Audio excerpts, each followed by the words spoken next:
7वी scholarship गणित या विषयामधला विभाज्य, विभाजक आणि विभाज्यतेच्या कसोट्या याच्यावर आधारित काही उदाहरणं या व्हिडिओमध्ये आपण पाहूया. या व्हिडिओमध्ये आपण नवनीत स्वाध्याय 5 यामध्ये विचारलेले प्रश्न आणि त्यांची उत्तर पाहू. सुरुवात पहिल्या प्रश्नापासून करू. तर हा या घटकामधला पहिला प्रश्न. पुढील विधाने वाचून योग्य पर्याय निवडा. पहिलं विधान असं दिलंय, 6 ने निशेष भाग जाणाऱ्या संख्यांना 2 व 3 ने निशेष भाग जातो. 15 ने निशेष भाग जाणाऱ्या संख्यांना 3 व 5 ने निशेष भाग जातो आणि 600 या संख्येला 2, 3 व 5 निशेष भाग जातो. आता इथं 6ला जर निशेष भाग द्यायचा असेल तर त्या प्रत्येक संख्येला 2 आणि 3 भाग गेलाच पाहिजे. हे विधान बरोबर आहे, कारण 6 या संख्येचे 2 आणि 3 हे मूळ अवयव आहे. त्याच पद्धतीनं 15चे मूळ अवयव 3 आणि 5 आहेत, त्यामुळं 15 निशेष भाग जायचा असेल तर 3 व 5 निशेष भाग गेलाच पाहिजे. त्यामुळे दुसरं विधान सुद्धा बरोबर आहे. आणि 600 या संख्येला 2, 3 व 5 या तिन्ही संख्येने भाग जातोय, कारण 2, 3 आणि 5 यांची जी कसोटी आहे त्या कसोटीनुसार 600ला पूर्ण भाग जातो, म्हणजे तिसरं विधान सुद्धा बरोबर आहे. मग आता या 4 पर्यायापैकी योग्य विधान शोधताना आपल्याला पर्याय क्रमांक 3 ज्याच्यामध्ये अ, ब आणि क हे तिन्ही योग्य असं दिले ते आपलं या प्रश्नाचं उत्तर आहे, कारण हे तिन्ही विधानं बरोबर आहेत. पुढचा प्रश्न. पुढील विधाने वाचून योग्य पर्याय निवडा. पहिलं विधान आहे, 182 या संख्येला 2 ने निशेष भाग जातो. अगदी बरोबर आहे, कारण ही समसंख्या आहे. 182 या संख्येला 7 ने निशेष भाग जातो. हेही विधान बरोबर आहे. 182 या संख्येला 7 ने भाग घालवला तर निशेष भाग जातो.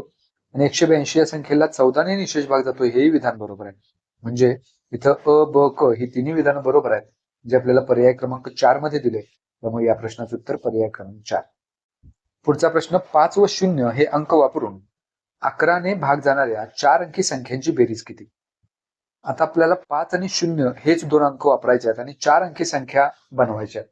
मग त्यातली पहिली 4 अंकी संख्या अशी बनेल 5005, कारण 5005ला 11 ने निशेष भाग जातोय.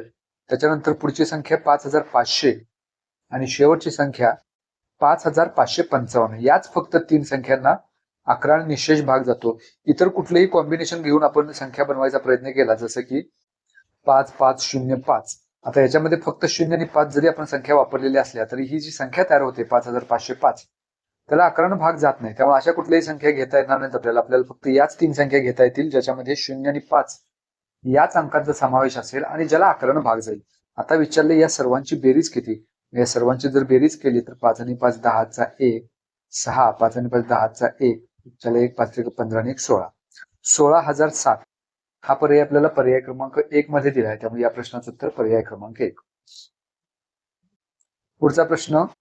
6 वेळा स्टार अशी एक संख्या आपल्याला घ्यायची आहे आणि स्टारच्या ठिकाणी एक समान कुठला तरी अंक आहे आणि ही 6 अंकी विषम संख्या आहे. तर सर्व स्टारची किंमत समान असताना पुढीलपैकी कोणती संख्या तिची विभाजक असेल? तर सर्वात महत्वाचं आपल्याला विषम संख्या पाहिजे. म्हणजे ही विषम संख्या असायची असेल तर ह्या स्टारच्या जागी जो एकक स्थानचा अंक आहे ती विषम संख्याच पाहिजे. तिथं 4 किंवा 6 किंवा 8 घेऊन चालणार नाही, कारण शेवटचा अंक जर 4 किंवा 6 किंवा 8 असेल तर ती समसंख्या बनेल. आपल्याला विषम संख्या पाहिजे, म्हणजे तिथं 9च फक्त असली पाहिजे. त्यामुळे या दिलेल्या 4 पर्यायापैकी इतर कुठलाही पर्याय आपल्याला घेऊन चालणार नाही. 9च घ्यावं लागेल, तरच ती संख्या तयार होणारी विषम संख्या होईल. त्यामुळे आपलं उत्तर पर्याय क्रमांक 1. म्हणजे इथं कुठल्याही पद्धतीचं कॅल्क्युलेशन न करता फक्त एक हिंट वापरली की ती संख्या विषम संख्या पाहिजे. आणि ती विषम संख्या कधी होईल? मग जर एकक स्थानचा अंक विषम असेल तर. आणि ह्या 4 पर्यायापैकी एकच संख्या अशी आहे किंवा अंक असा आहे जो विषम आहे, 9. त्यामुळे 9 ही संख्या घेऊन जी संख्या बनेल म्हणजे 9,99,999 ही ती संख्या आहे जिची विभाजक असणार आहे 9. म्हणजे 9 न ह्या 9,99,999ला निशेष भाग जातो, त्यामुळे तो तिचा विभाजक झाला.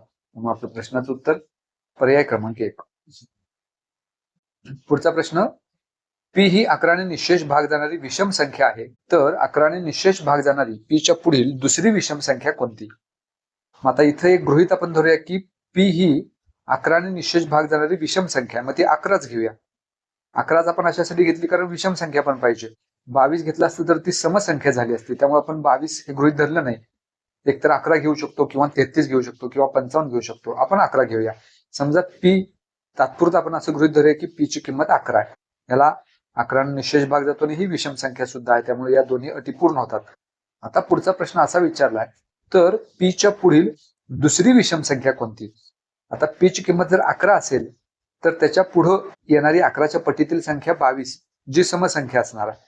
आपल्याला विषम पाहिजे, त्याच्या पुढे येणार 33 ही विषम संख्या मिळाली, ही पहिली विषम संख्या आहे. त्याच्यानंतर त्याच्या पुढे 44 येईल जी समसंख्या, आणि 44 नंतर 55 ही संख्या मिळेल, ही दुसरी विषम संख्या आपल्याला मिळाली. म्हणजे पहिली संख्या 11 असताना जी 11 निशेष भाग जाणारी आहे, विषम संख्या आहे, त्याच्यानंतर दुसरी येणारी विषम संख्या 55 आहे. मग आपल्याला जे पर्याय दिलेत त्याच्यामध्ये पी आणि ती संख्या याच्यामधलं रिलेशन लावायचं आहे. मग पहिली संख्या जर 11 असेल तर त्याच्यानंतर येणारी दुसरी विषम संख्या 55 आहे जी 11 पेक्षा 44 जास्त आहे. मग समजा 11च्या ठिकाणी आपण पी ठेवलं तर ती राशी होईल पी अधिक 44. म्हणजे पी ही 11 निशेष भाग जाणारी विषम संख्या असेल तर त्याच्यानंतर येणारी दुसरी विषम संख्या असणार आहे पी अधिक 44, आणि हे दिले आपल्याला पर्याय क्रमांक 1 मध्ये. त्यामुळे आपल्या या प्रश्नाचं उत्तर पर्याय क्रमांक 1. पुढचा प्रश्न, 1080 या संख्येला पुढीलपैकी कोणत्या संख्येने निशेष भाग जात नाही? तर या 4 पर्यायांचं निरीक्षण केलं तर पर्याय क्रमांक 3 म्हणजे 13 हे आपलं उत्तर येईल. कारण 13चा पाडा जर आपण पाहिला तर 13 एके 13, 13 दोन्ही 26, 13 त्रिके 39, या पाड्यामध्ये कुठं सुद्धा शेवटचा अंक 0 येत नाही, आणि या संख्येमध्ये एकक स्थानचा अंक 0 आहे. म्हणजे या संख्येला 13 भाग निशेष भाग जाणार नाही. उरलेल्या सर्व संख्यांनी या संख्येला भाग जातो. 12 गुणिले 9 108, 5 न भाग जाईल कारण एकक स्थानी 0 आहे. 9 न सुद्धा भाग जाईल कारण 9ची कसोटी अशी आहे की या सर्व अंकांची बेरीज 9 मिळते, आणि त्या 9ला 9 न भाग जातोय त्यामुळे 9 नाही भाग जातो. मग उरली एक संख्या 13, या संख्येनं मात्र 1080ला भाग जात नाही. त्यामुळे आपलं या प्रश्नाचं उत्तर पर्याय क्रमांक 3. पुढचा प्रश्न आहे, 336, 252 आणि 322 या तिन्ही संख्यांना पुढीलपैकी कोणत्या संख्येने निशेष भाग जातोय? 8, 28, 14 की 16? भाग जात असताना या तिन्ही संख्यांना गेला पाहिजे अशी संख्या आपल्याला शोधायची आहे. मग इथं वेगवेगळ्या कसोटी आपण वापरू शकतो. 8ची, 7ची. 8ची कसोटी अशी की या तिन्ही संख्यांनी मिळून जी संख्या बनते त्याला 8 न भाग गेला पाहिजे. यापैकी 336ला 8 न पूर्ण भाग जातोय, पण 252ला जात नाही. त्यामुळं पर्याय क्रमांक 1 काय आपलं उत्तर असू शकत नाही. 28 याची डायरेक्ट कसोटी आपल्याकडे जरी नसली तर 28चे मूळ अवयव 7 आणि 4 हे मिळतात आपल्याला. ह्या तिन्ही संख्यांना 7 आणि 4 या दोन्ही संख्यांनी भाग गेला पाहिजे तर 28 न पण भाग जाईल. यापैकी 336 आणि 252ला 4 न भाग जातोय, पण 4 न 322ला भाग जात नाही. मग 4 न भाग जात नसेल तर 28 न पण भाग जाणार नाही. त्यामुळे पर्याय क्रमांक 2 पण आपलं उत्तर नसणार आहे. पर्याय क्रमांक 3 ह्याच्यामध्ये 14चे मूळ अवयव 7 आणि 2 पडतील. या दोन्ही कसोटी आपण वापरूया. 2ची कसोटी तर सोपी आहे. जर समसंख्या असेल तर त्या संख्येला 2 न भाग जातोय, म्हणजे या तिन्ही संख्यांना 2 न भाग जातोय. 7 न भाग जातोय का एवढंच आपल्याला बघायचं आहे. 7ची कसोटी वापरून आपल्याला लक्षात येईल की 336, 252 आणि 322 या तिन्ही संख्यांना 7 न भाग जातोय. कारण 336ला भाग घालवताना 7 चोक 28, 7 आठी 56, 252ला 7 न जर भाग घालवला तर 7 त्रिक 21, 7 चोक 42, 322ला भाग घालवला तर 7 चोक 28, 7 चोक 42. त्यामुळं या तिन्ही संख्यांना 7 न पण भाग जातोय. मग 14चे 2 मूळ अवयव 7 आणि 2 असतील, आणि त्या दोन्ही संख्यांनी या 3 संख्यांना भाग जात असेल तर 14 न सुद्धा या तिन्ही संख्यांना भाग जाईल. त्यामुळे आपल्याला या प्रश्नाचं उत्तर मिळालं, या तिन्ही संख्यांना 14 न निशेष भाग जाईल. त्यामुळे पर्याय क्रमांक 3 हे आपलं उत्तर.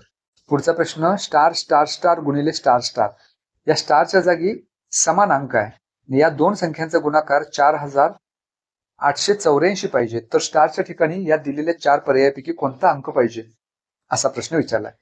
अगदीच पर्यायावरून आपण याचं उत्तर मिळवू शकतो. समजा पहिला पर्याय आपण घेऊया. मग इथं स्टारच्या जागी 1 जर घेतला तर 3 वेळा 1 गुणिले 11. मग इथं 11 आणि 111चा गुणाकार करायचा का, तर करण्याची गरज नाही. इथं फक्त 2 एकक स्थानचे अंक बघायचे. 1 आणि 1चा गुणाकार 1च मिळतो. 4484 मध्ये एकक स्थानी 4 आहे, त्यामुळे 111 गुणिले 11 हे काय आपलं उत्तर असू शकत नाही. आपण दुसऱ्या पर्यायाकडे जाऊया. दुसऱ्या पर्यायामध्ये 222 गुणिले 22 हा गुणाकार आहे. इथं एकक स्थानी प्रत्येकी 2 2 या दोन्हीचा गुणाकार 4 मिळेल, आणि 4884 मध्ये सुद्धा एकक स्थानी 4 आहे. त्यामुळं या स्टारच्या ठिकाणी 2 ही संख्या असेल. त्यामुळे पर्याय क्रमांक 2 हे आपलं उत्तर. तरीसुद्धा पुढचे 2 पर्याय आपण चेक करून पाहू. स्टारच्या ठिकाणी 4 4 4 ही संख्या ठेवली तर 444 गुणिले 44 होईल. आता इथं सुद्धा एकक स्थानी 4 आणि 4चा गुणाकार 16 मिळेल, म्हणजे एकक स्थानी 6 मिळेल, पण आपल्याला इथं 4 पाहिजे. त्यामुळे पर्याय क्रमांक 3 हे काय आपलं उत्तर असू शकत नाही, कारण एकक स्थानचा गुणाकार केल्यानंतर एकक स्थानी 6 मिळते.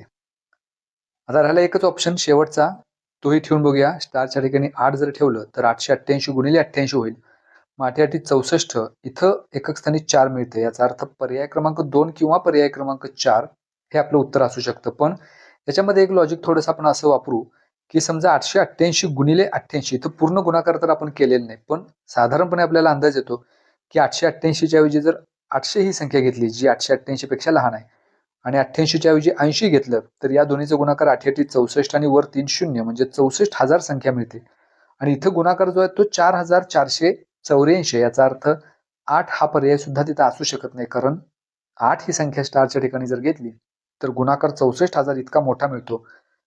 आणि ही संख्या 888 गुणिले 88 हा गुणाकार करायला लागू नये, त्याच्यामध्ये वेळ जाऊ नये म्हणून आपण 888 च्या ऐवजी 800 आणि 88 च्या ऐवजी 80 घेऊन गुणाकार केलाय. खरा गुणाकार ह्याच्यापेक्षा सुद्धा जास्त असणार आहे, जे शक्य नाही, कारण गुणाकार आपल्याला 4,884 पाहिजे. त्यामुळे चौथा पर्याय सुद्धा निघून गेला. म्हणजे 4 पर्यायापैकी 3 पर्याय आपण इलिमिनेट केले. राहिलेला हा जो दुसरा पर्याय आहे तेच आपलं उत्तर. त्यामुळे या प्रश्नाचं उत्तर पर्याय क्रमांक 2. तर अशा पद्धतीने इलिमिनेशन मेथड वापरून सुद्धा आपण काही प्रश्नांची उत्तरे मिळवू शकतो. हा पुढचा प्रश्न आहे. 2, 4, 6 हे अंक एक एकदा वापरून 8 ने निश्चित भाग जाणाऱ्या लहानात लहान व मोठ्यात मोठ्या संख्येतील फरक किती? 4 पर्याय दिलेत. सर्वात आधी 2, 4 आणि 6 हे अंक वापरून किती संख्या बनवता येतात ते बघू. त्यानंतर त्यामधल्या 8 न निश्चित भाग जाणाऱ्या संख्या किती ते पाहू आणि मग त्यामधून लहान आणि मोठी, सर्वात लहान आणि सर्वात मोठी संख्या शोधून त्यातला फरक काढू. मग सर्वात पहिला संख्या तर तयार होईल 246. याच्यामध्ये 2 सुरुवातीला आहे तसंच ठेवू. 4 आणि 6 ची अदलाबदल केली तर 64 होईल. आता 4 सुरुवातीला घेऊ, 2, 6 पुन्हा 4 आहे तसेच 2, 6 ची जागा बदलली तर 6, 2 होईल, 462 होईल. तर सुरुवातीला 6 घेऊ, 2, 4 पुन्हा 6, 4, 2 एकूण ह्या 6च संख्या तयार होतील हे अंक वापरून, कारण 3 अंकी संख्या आपल्याला बनवायची आहे. ह्यापैकी 8 न निश्चित भाग जाणाऱ्या संख्या कोणत्या ते आपल्याला शोधायचं आहे. इथं दोनच संख्या आहेत, 624 आणि 264, ज्यांना 8 न निश्चित भाग जातोय. मग यातली मोठी संख्या आहे 624, त्यामुळं 8 न निश्चित भाग जाणारी सर्वात मोठी संख्या 624, त्यातनं 264 वजा करायचे. मग 624 वजा 264 उत्तर येईल 360. हे आपल्याला पर्याय क्रमांक 4 मध्ये दिले, त्यामुळे या प्रश्नाचं उत्तर पर्याय क्रमांक 4.